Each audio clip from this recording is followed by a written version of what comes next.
Hello Sagittarius, welcome to the Plaid Sheep Oracle. I am filming this on June 1st, and in 2 days here, there's going to be a Sagittarius full moon. Now it's quite late here on the East Coast, almost midnight, so it might be on the 4th where you are, in the morning. The Sagittarius full moon reflects Gemini's sunlight. So it's interesting, right? The full moons are this axis illuminator.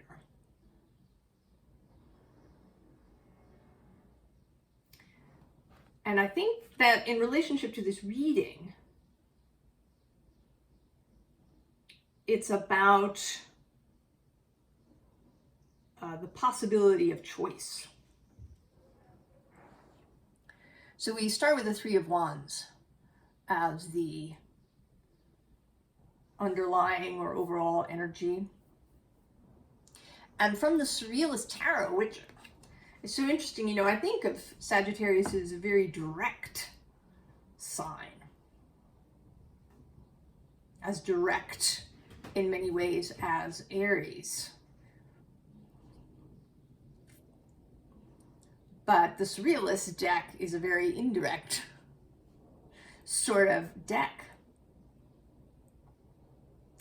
And here in this image, here you are, and I think you've been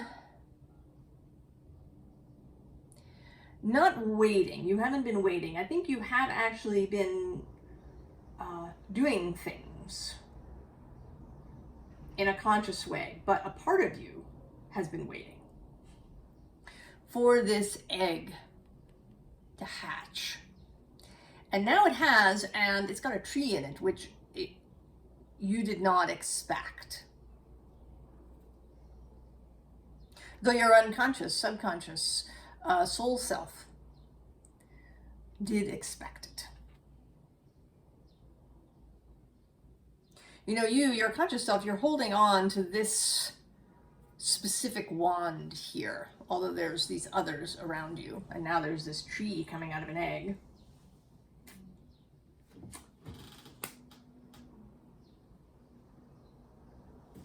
Have you been holding on to something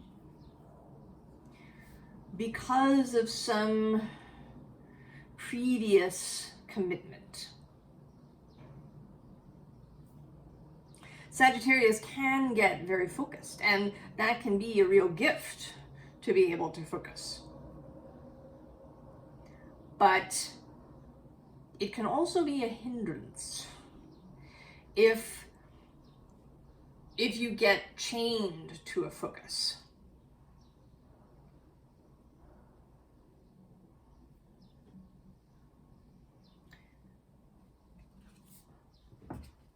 So here's this Nine of Voices.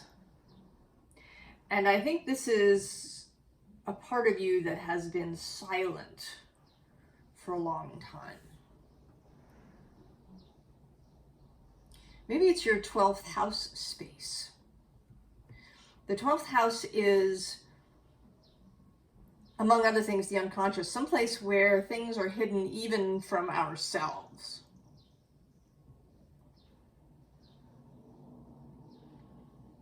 You know, the 4th house is where we keep things private. And then the 8th house is where we keep things hidden because we think that they might not be acceptable. And the 12th house is where things may be hidden from you until perhaps you're prepared to look at them, until you get to some place where you can see them.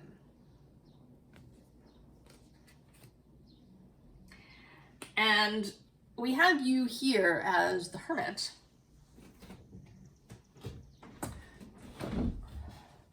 Sitting here, focusing on something. You aren't necessarily alone, but this is you holding on to this wand, whatever it is. Maybe you made a commitment to it. A real world example might be some higher degree. You know, maybe you set out to get a PhD in something, and you are hanging on to that because you made that commitment.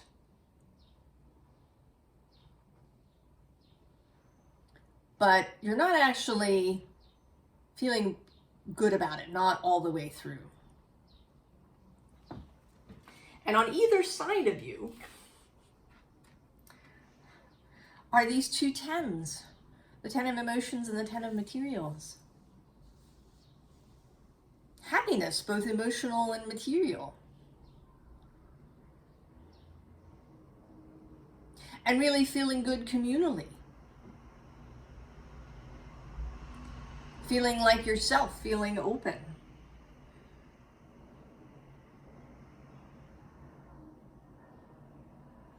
We can't really belong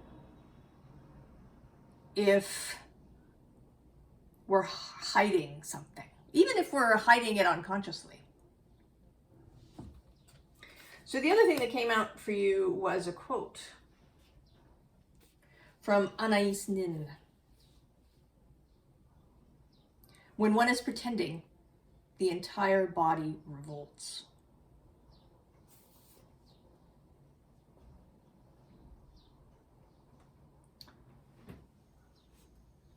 Are you finding that, Sagittarius? Are there things going down in your body that seem to have no specific source?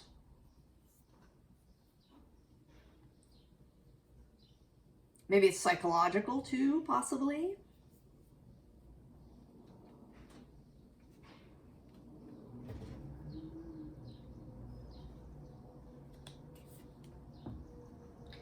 And we have this Knight of Materials.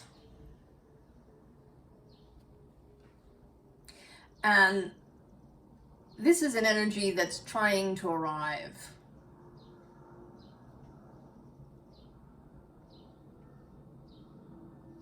It's wanting to arrive. And this is, interestingly, a kind of different side of Virgo. These are both Virgo cards. But there's this very still,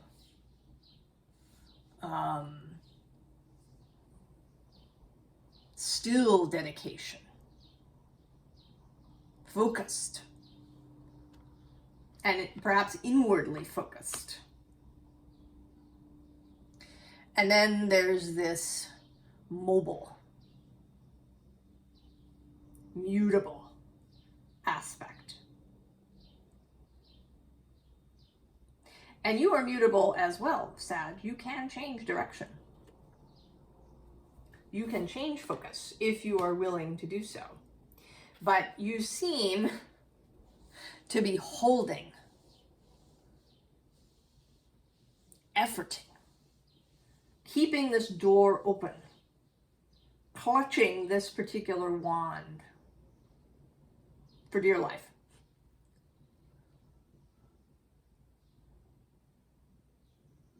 Holding this particular pathway open.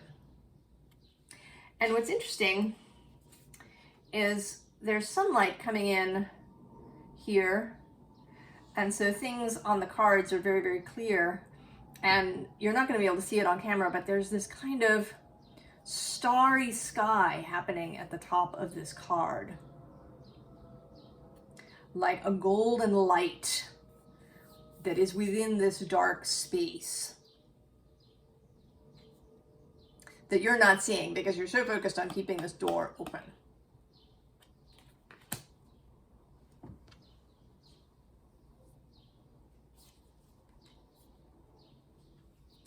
So then we have the ignition.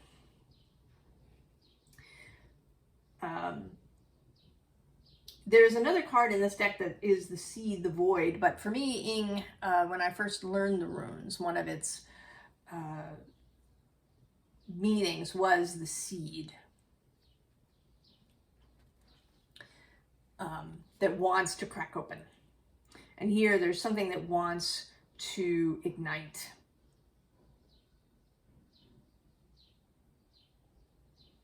The soaked, saturated seeds split. The first thread of germination plunges down so the wild water meadow flowers can sprout, shoot and bloom with the soul's new tune. Ignite the song of your water phoenix.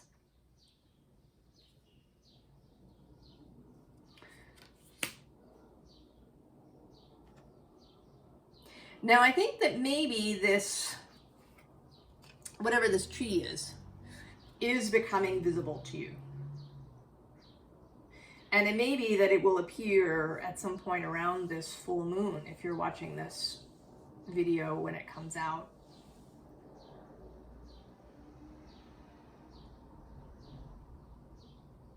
And if not, you may be having a transit, some energies that are flowing into your life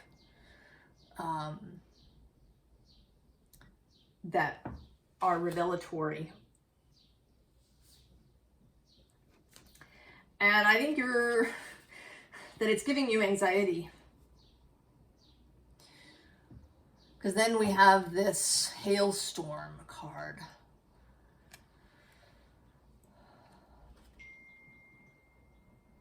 A cosmic crisis has been created, cascading and crashing, darting and dashing.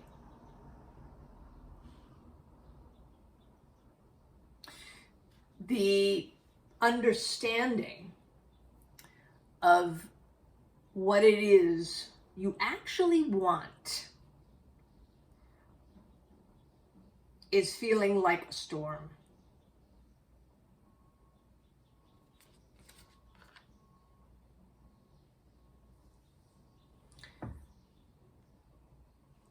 Because of course, you know, you'll have to give up, right? Release this wand, change course. And it may seem like this will completely upset everything. Or even if it's not about your life, sort of your physical, logistical life, it may simply really be upsetting your ideas about yourself. You know, if we take our example of the PhD, it may be that you really saw yourself as a scholar, an academic,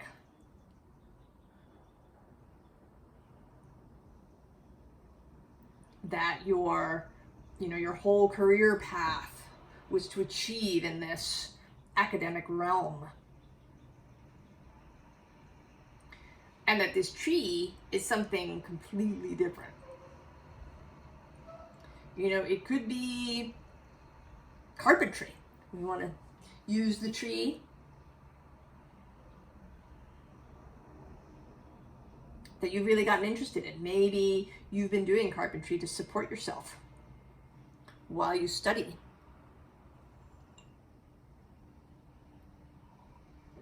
And quietly, it's been taking you over. Right? That your choice to do that as your day job was not an accident. There's never any accidents. And now there's this ignition.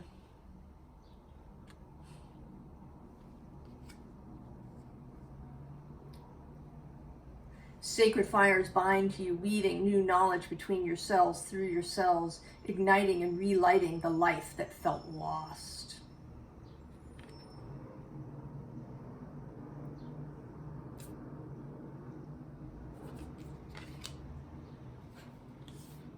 And then Ethel, the birthright card.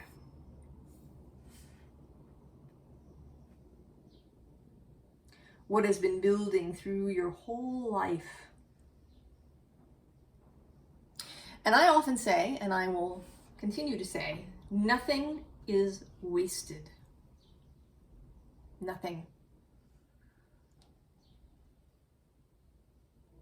The time that you spent on this PhD, in our example, is absolutely not wasted. I mean, you learn all kinds of things, and not even just whatever your subject matter was. You may have learned about planning and organization. You may have learned about how to present your dissertation.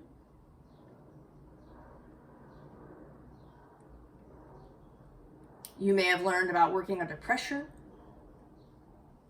You may have met all sorts of people along the way. You may have made some deep and significant friendship.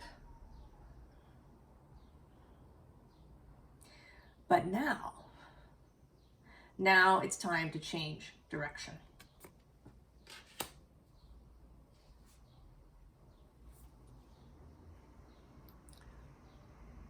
Time to acknowledge where you really feel flow.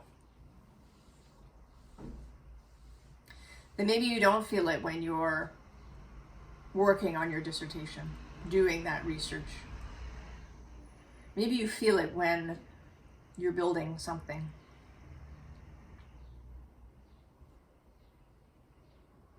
When you have your hands on the wood.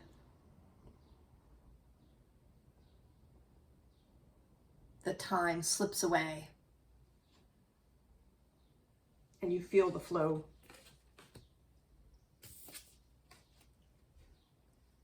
Time Master. Time Master and Rainmaker. Powerful energies of creation.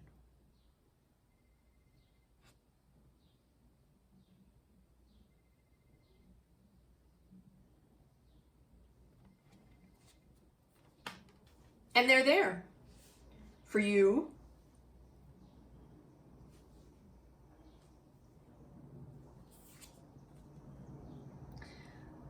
But you have to allow a completion that isn't perhaps what you intended. To allow this previous life to just complete, even though it's not the envisioned completement. So you don't finish the PhD, you drop it.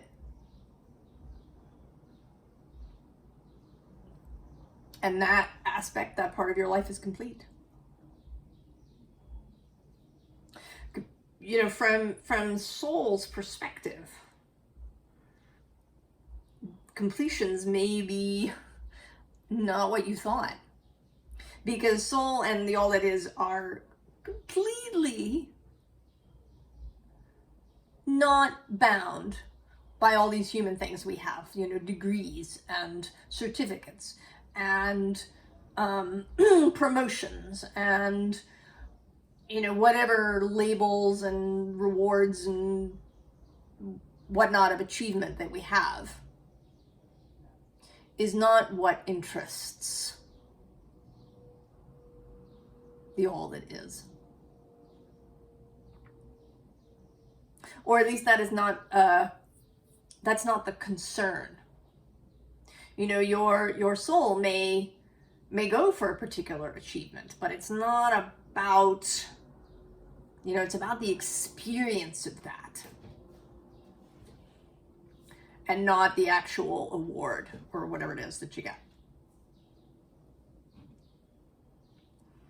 It's all about the experience. And the experience you've been having is complete. And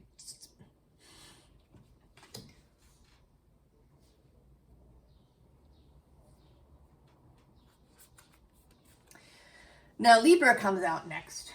And I think that you may,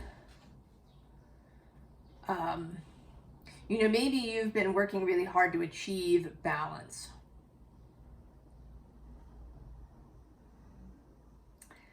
And that might not be your life. It just might not.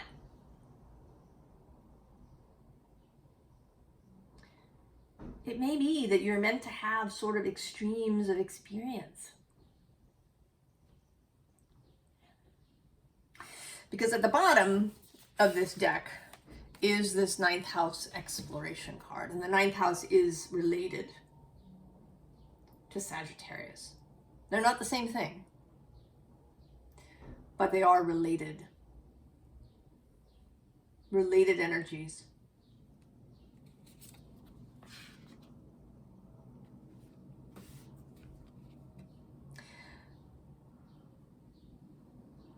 And if you've been pretending,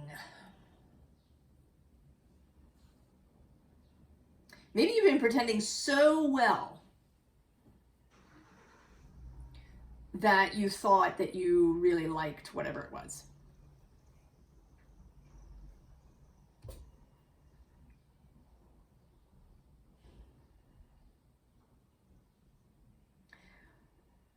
And now it's becoming clear that this is incorrect.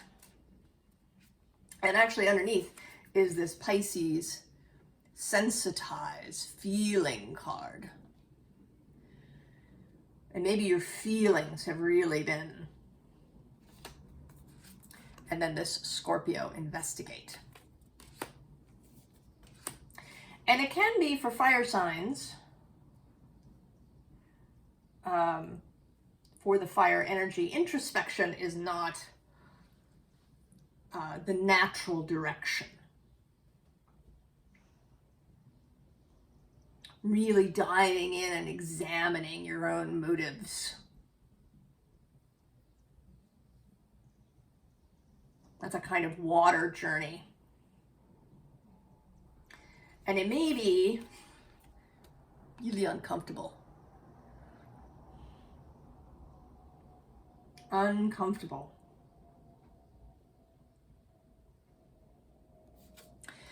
This idea of debility in astrology is about a planet being in a sign opposite its home. So Jupiter, for example, he's your dispositor. At home, he's considered in his dignity in Sagittarius, and in his debility in Gemini. So theoretically, he's unhappy in Gemini, and I actually don't think that's true. It's another one of my digressions. I think that is a human judgment. I think Jupiter, I think all the planets enjoy, actually, their time in every sign. I don't think a planet is unhappy anywhere. But I think that they bring up things in us that are uncomfortable.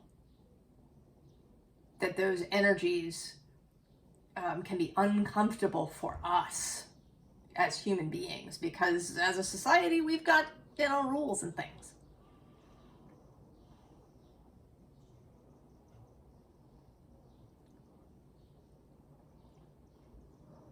So Jupiter in Gemini, floating, expansive in the air, right? Like a balloon or a seed on the air. The seed on the air, ready to expand into something, into a whole beingness.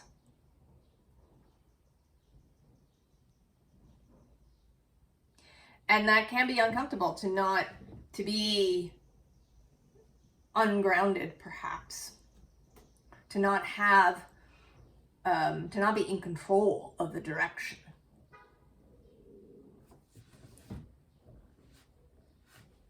To not be in control, perhaps, of where that seed lands.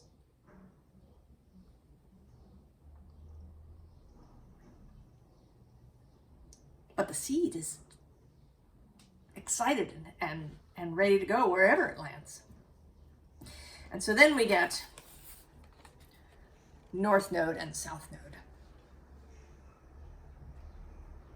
And here they're listed as past and future, but these two things, your South Node and your North Node, are meant to work together.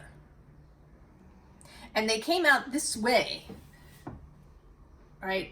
So that visually these two circles are touching. They didn't come out this way, going in opposite directions. They came out this way.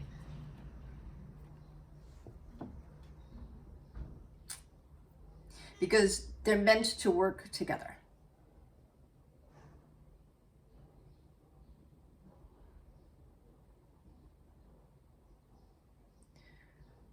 Right? The South Node being the basis, the place where you move naturally, easily, what's really comfortable, what is second nature out of the gate.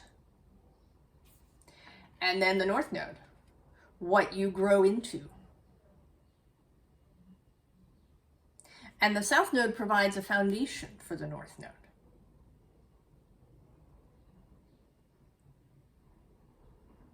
You know, my example, I have a Pisces North Node, Virgo South Node. So having that Virgo grounding, knowing that Virgo capability, that Virgo grounding is there whenever I need it.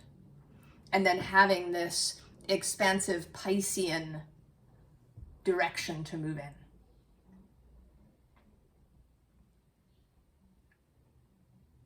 So this may be a suggestion that you look at your nodal axis and see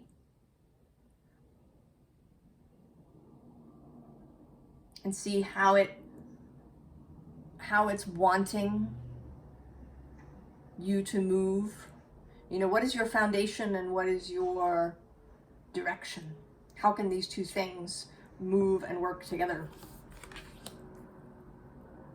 And also, how can you, even, you know, apart from that, how can you take all this work and experience that you have, that you've done through your life, getting your PhD, and shift direction? Move that into this new working with wood.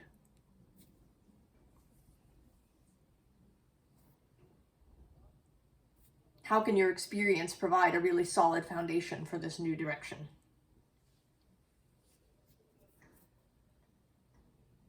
Now, in the advice section, we start with the Page of Bows, the Page of Wands.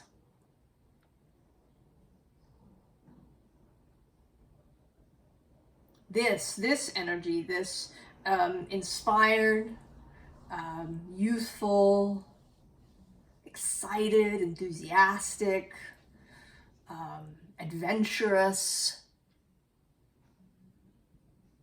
able to shift and change direction, to begin again, to begin anew.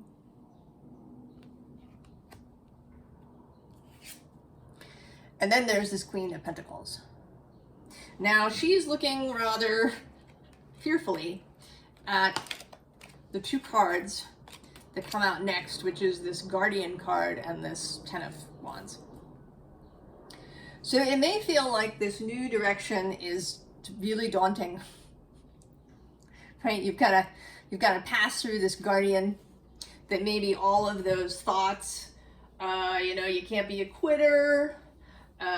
You know, you spent all this time and maybe money and effort. You know, maybe you moved to a whole city just so you could, you know, get your PhD at this university. You did all of this.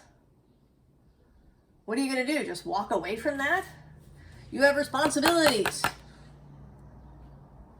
You know, plus if you do this, isn't it going to be really hard to start new? Right, after all this work and at your age, for God's sake. Start at the beginning. Isn't that going to make, like, you got to climb the whole hill again when you've been doing that these bunch of years? Like, this is all daunting, painful.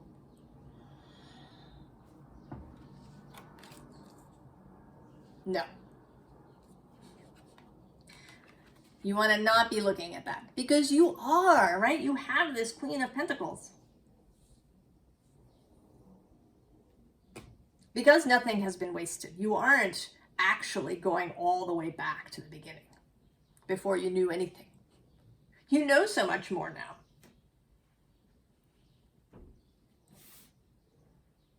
You've had so much experience. You have contacts and people you know.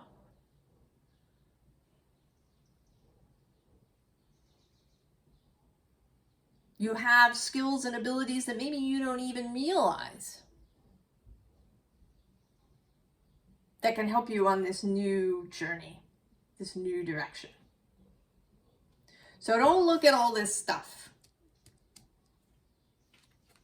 Turn around to the Page of Bows, and actually beyond him, to this Woodward.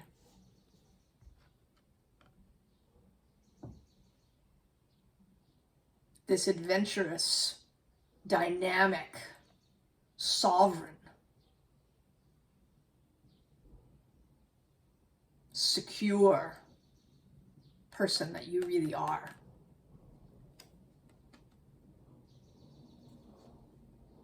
You've got this, Sagittarius. You can let go of that wand and choose another. Head for the tree that's hatched.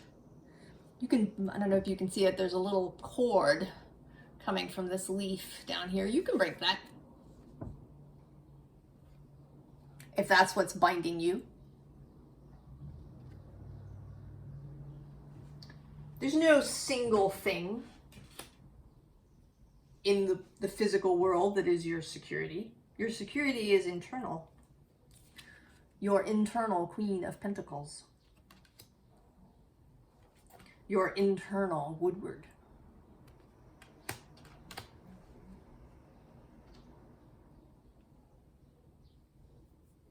So no more, there's no need to pretend that something is what you want when it isn't really. You can change direction. Choose a new wand.